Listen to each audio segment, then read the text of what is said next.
Ifriqiya Sport, la planète du sport avec Ifriqiya Sport. Votre magazine continental qui traite le sport sur tous les terrains et dans toutes ses dimensions. L'Afrique et le sport ne font qu'un.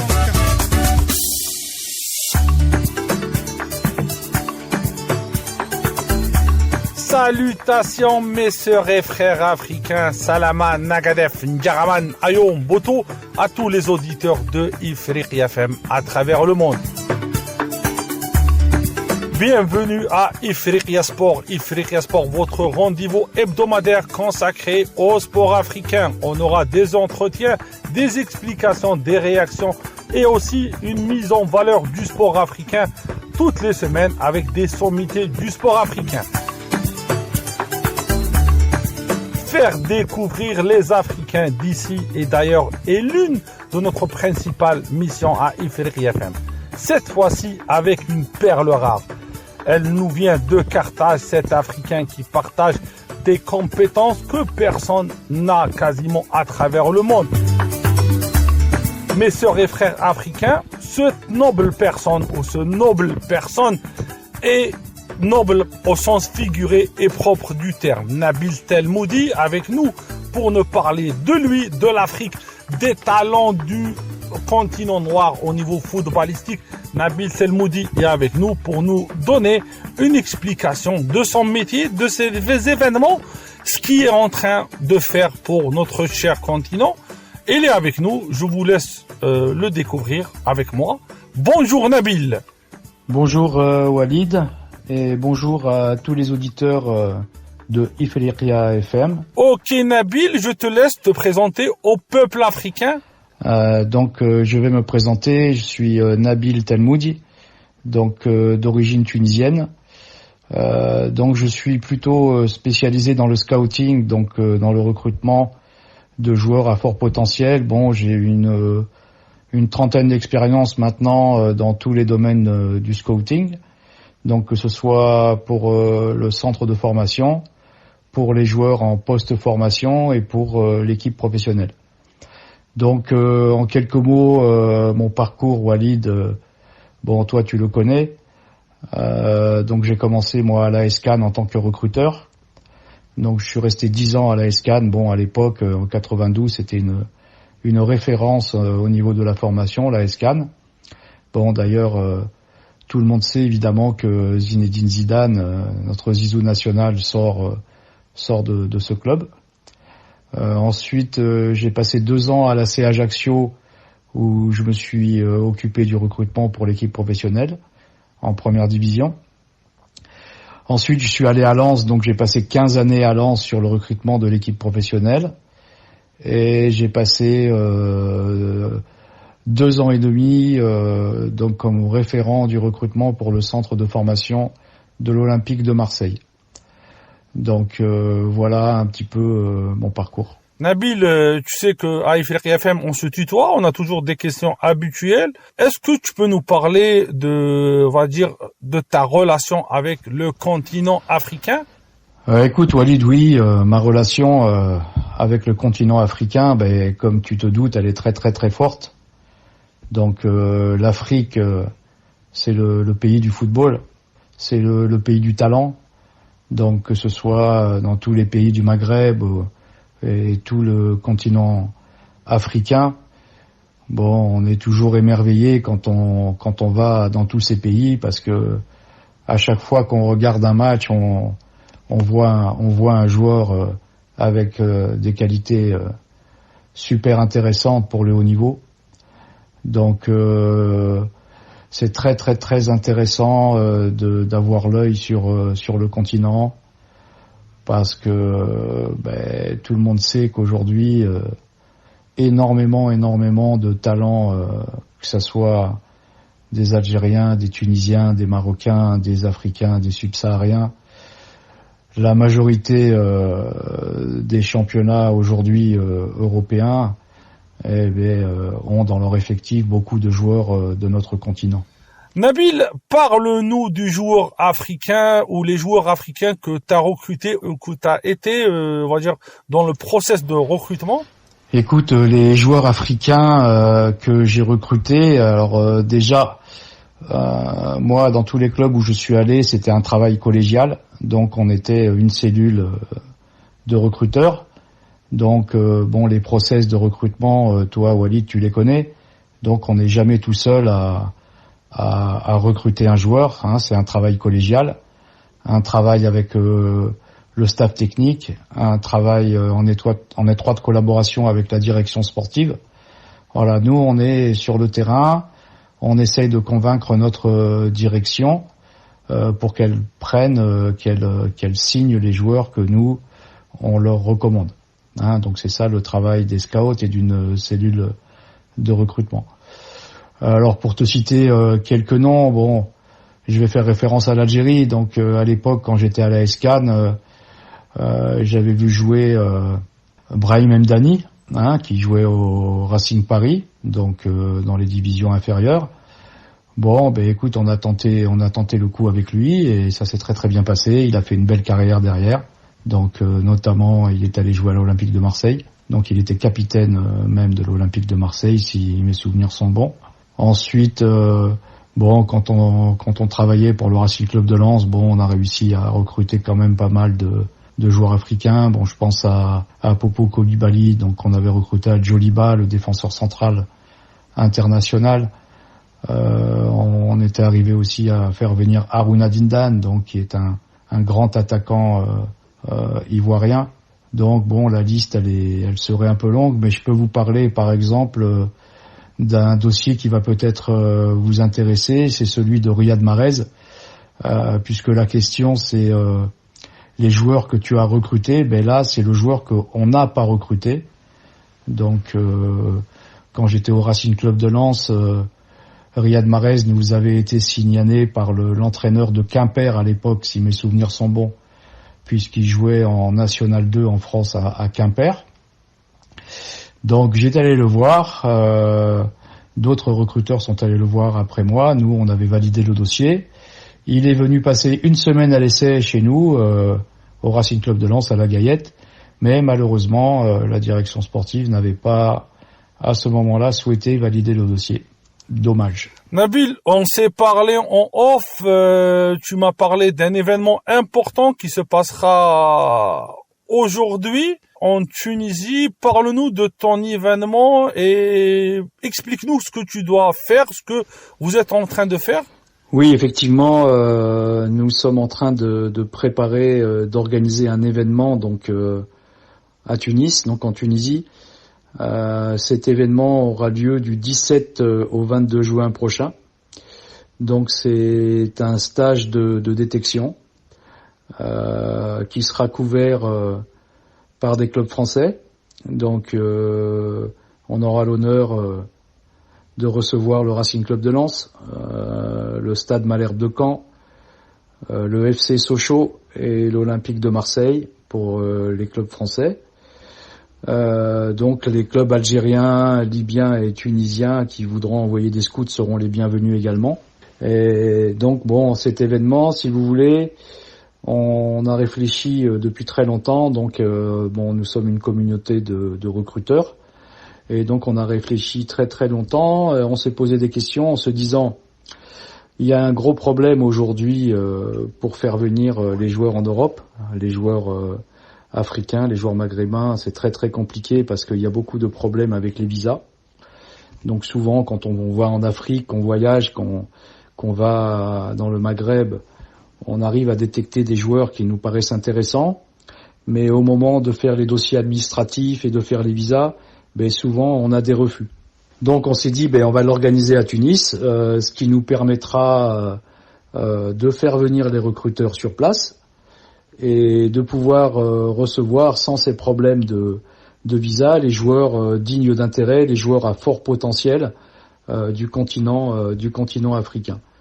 Donc on a eu beaucoup de demandes pour organiser cet événement, notamment de directeurs d'académie, de présidents de clubs, etc., qui qui veulent mettre en lumière et qui veulent valoriser leurs meilleurs joueurs. Nabil, comment est organisé ce stage de détection? Donc ce stage de détection, donc il est organisé par le biais de Sport Events Tunisia. Donc c'est un organisme que nous avons créé donc pour mettre en place des projets et des événements sportifs. Donc je précise un point, donc cette détection elle est ouverte aux jeunes joueurs qui sont nés en 2003-2004 et 2005-2006. Donc tous les joueurs à fort potentiel donc qui nous sont recommandés, que ce soit des joueurs qui viennent d'Afrique subsaharienne, de Libye, évidemment de Tunisie, d'Algérie, même d'Europe. Donc on a beaucoup de demandes même pour les joueurs européens qui sont en échec dans leur club ou qui n'ont pas été gardés dans les centres de formation. Donc ça leur donne une opportunité de pouvoir se mettre en valeur et puis de retenter leur chance pour faire la carrière dont ils rêvent. Voilà. Donc nous on vend pas du rêve, on essaye de mettre des choses concrètes en place. C'est pour ça que le plus important c'est que les joueurs qui nous viennent donc ils sont quand même triés par rapport à leur CV sportif. Et comme tu sais, il y a beaucoup de monde chez les joueurs qui veulent faire une carrière, mais il y a très très peu d'élus. Donc le but c'est que nous puissions voir vraiment des joueurs avec un potentiel de très haut niveau. Donc voilà, je t'ai expliqué un petit peu le but d'organiser ça à ce moment-là. Bon voilà, c'est par rapport à la problématique des visas, donc on a pris le problème à l'envers et on fait venir les recruteurs sur place. En plus, c'est la fin de saison, donc c'est un peu plus calme, il n'y a pas de compétition. Donc on a pensé que c'était le bon timing. Donc après le projet, comment il a été construit, je t'ai expliqué. Donc c'est une réflexion un peu de tous les scouts qu'on rencontre à travers nos déplacements. Donc voilà, tout le monde cherche une solution un petit peu pour essayer de voir des joueurs dans les meilleures conditions, sans avoir ce problème de la complication des visas pour que les joueurs viennent en Europe. Nabil, on va avoir ton avis sur, sur le progrès, les projets en Afrique, le progrès en Afrique. Est-ce que vous avez vraiment un projet de développement de ce genre de détection en Afrique subsaharienne? Écoute, on en a discuté, on a un petit peu réfléchi au concept. Alors tu sais très bien qu'il y a beaucoup d'opérations de détection qui sont organisées en Afrique. Donc les clubs et les académies sont très dynamiques par rapport à ça. Il y a beaucoup de scouts européens qui se déplacent en Afrique pour recruter. Il y a même des recruteurs à plein temps qui sont basés dans les pays africains. Nous, on pense qu'on va garder ce concept de le mettre en place en Tunisie parce que c'est quand même bien situé la Tunisie entre l'Europe et l'Afrique. Mais par contre, je te lance l'idée, on peut très bien le mettre en place en Algérie. Si tu es d'accord pour collaborer avec nous, ça sera avec un très grand plaisir qu'on pourra organiser ça sur le sol algérien. Peux-tu nous parler des caractéristiques du joueur africain? Parce que chacun définit, le joueur africain. J'aimerais bien avoir ta définition sur le joueur africain. Déjà, le continent africain, que ce soit tous les pays de la zone Afrique et les pays du Maghreb, c'est un continent qui regorge de talent. Ça, c'est indiscutable. Donc, ce sont souvent des diamants bruts sur lesquels il faut capitaliser avec beaucoup de travail, que ça soit sur le plan tactique après, sur le plan vraiment de la compréhension du jeu par rapport au haut niveau, sur l'aspect aussi leur donner les clés pour que ce soit des joueurs qui soient résilients, des joueurs qui soient très très forts mentalement, parce que le haut niveau, ça demande une force mentale au-delà de la moyenne. Après, moi, j'aime pas trop les comparatifs tel joueur à telle caractéristique de joueur ou autre. Bon, ce qu'on sait, c'est que les joueurs un peu les Ghanéens, les Maliens sont des joueurs plutôt dynamiques, des joueurs plutôt toniques, des joueurs techniques. Bon, je prends l'exemple du Sénégal qui est en train de faire un travail énorme sur la formation des joueurs. Alors eux, ils ont des joueurs avec de fortes qualités de vitesse et de puissance. Donc ils ont beaucoup progressé sur l'aspect tactique et technique. Donc comme quoi le travail finit toujours par payer. Je prends l'exemple de l'Algérie où vous commencez à développer les joueurs, à vous organiser sur des process, sur des projets de formation, et là vous êtes vraiment sur la bonne voie parce que l'Algérie, on arrive quand même à trouver différents profils. Bon, vous avez des joueurs qui sont dynamiques, qui sont très techniques, qui ont beaucoup de volume, qui sont courageux. Voilà, donc après, c'est un travail de longue haleine. Il faut peaufiner pour travailler sur le plan tactique, sur les différentes animations de jeu. Je prends l'exemple de la Tunisie où bon, c'est pareil, malgré que nous soyons un petit pays, à chaque phase finale de Coupe d'Afrique ou de Coupe du Monde, on est présent. Donc ça veut dire qu'il y a un travail qui est fait, qui est intéressant. Donc on sait que la Tunisie, c'est un peu le modèle italien sur le plan tactique, donc c'est très rigoureux défensivement. Maintenant, il faut qu'on arrive à fournir aussi et à former des joueurs, des attaquants, parce qu'on n'a pas d'attaquants en Tunisie, des joueurs donc qui créent des décalages, qui sont talentueux dans l'animation offensive. Voilà sur quoi on doit travailler. Nabil, comment est cette question de, on va dire, l'intervention des parents? Comment tu vois l'intervention des parents autour des stades, les parents qui s'impliquent au niveau de la gestion des carrières des joueurs? Est-ce que tu peux nous parler de ça? Écoutez, c'est un vaste débat, ça. Effectivement, les gens sont passionnés, donc ça peut se comprendre qu'ils soient derrière leurs enfants et qu'ils leur souhaitent le meilleur et de réussir, que ce soit dans le football ou autre. Moi, je dis toujours, le rôle des parents, c'est de bien éduquer ses enfants et de faire en sorte que ça devienne des hommes bien, des hommes, des gens respectueux qui prônent la réussite scolaire de leur enfant pour avoir un meilleur avenir. Donc le rapport des parents par rapport à leur fils qui joue au football, il y a parfois beaucoup de passion. Donc moi, ce que je conseille aux parents, je vais juste vous citer un chiffre, c'est que par rapport à tous les joueurs qui sont aujourd'hui dans les centres de formation, vous pouvez estimer qu'il y en a entre 3 et maximum 6% qui vont réussir à faire une carrière de footballeur.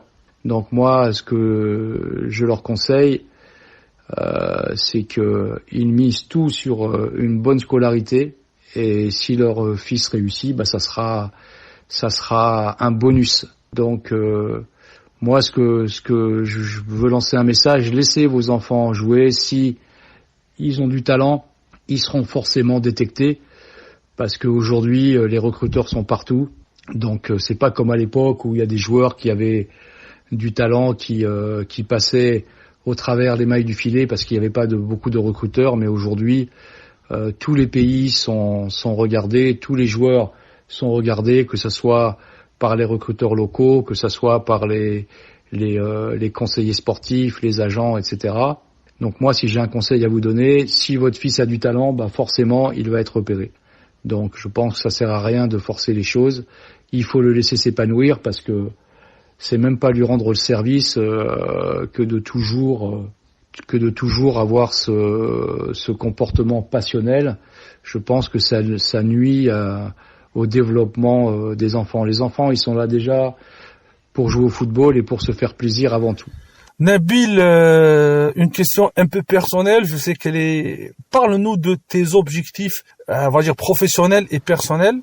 Écoute, c'est toujours difficile de parler de soi, tu sais, sur le plan personnel. Moi, mes différents objectifs, c'est déjà la santé de mes proches et votre santé à tous, ça c'est le plus important.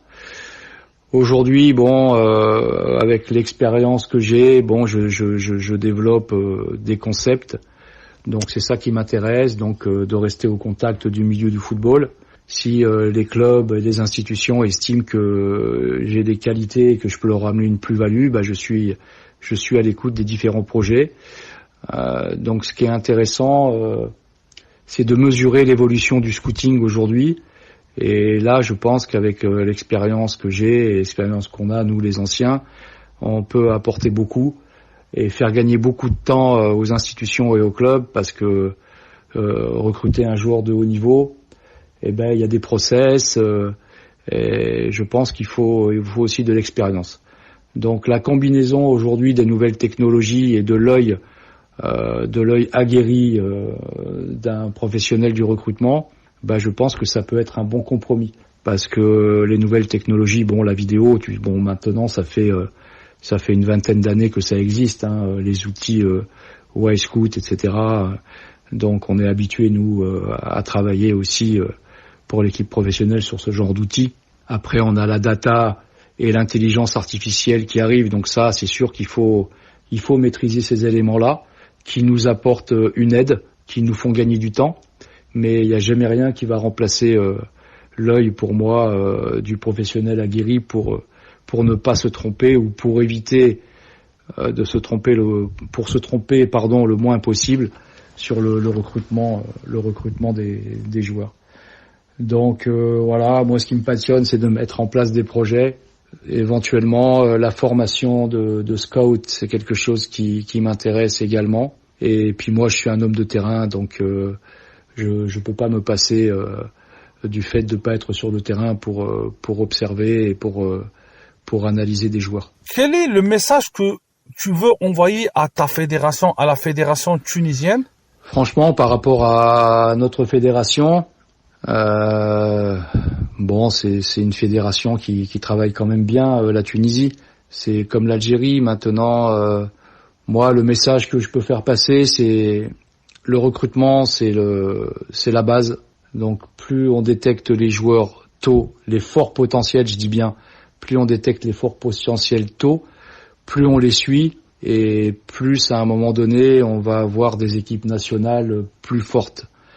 Donc après, moi, ce que je peux proposer à la fédération, c'est de mettre en place une méthodologie, des process, intégrer les nouvelles technologies, et surtout mettre en place une vraie cellule recrutement pour qu'il y ait aucun talent qui puisse échapper à son pays.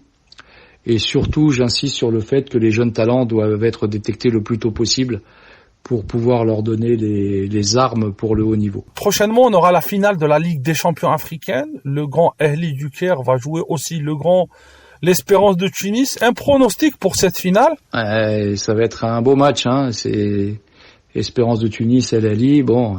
C'est pas des petits clubs, donc c'est des très grands clubs qui ont une grosse expérience de cette compétition. Ça va être difficile pour les deux équipes. Donc si je peux donner un pronostic, ça sera le pronostic du cœur, bien évidemment. Moi, je souhaite que ça soit un club tunisien qui gagne la Champions League. Je pense que c'est tout à fait normal. Donc, Inch'Allah Ta'ala, j'ai thèse le bouton là. Voilà, c'est tout ce que je peux dire.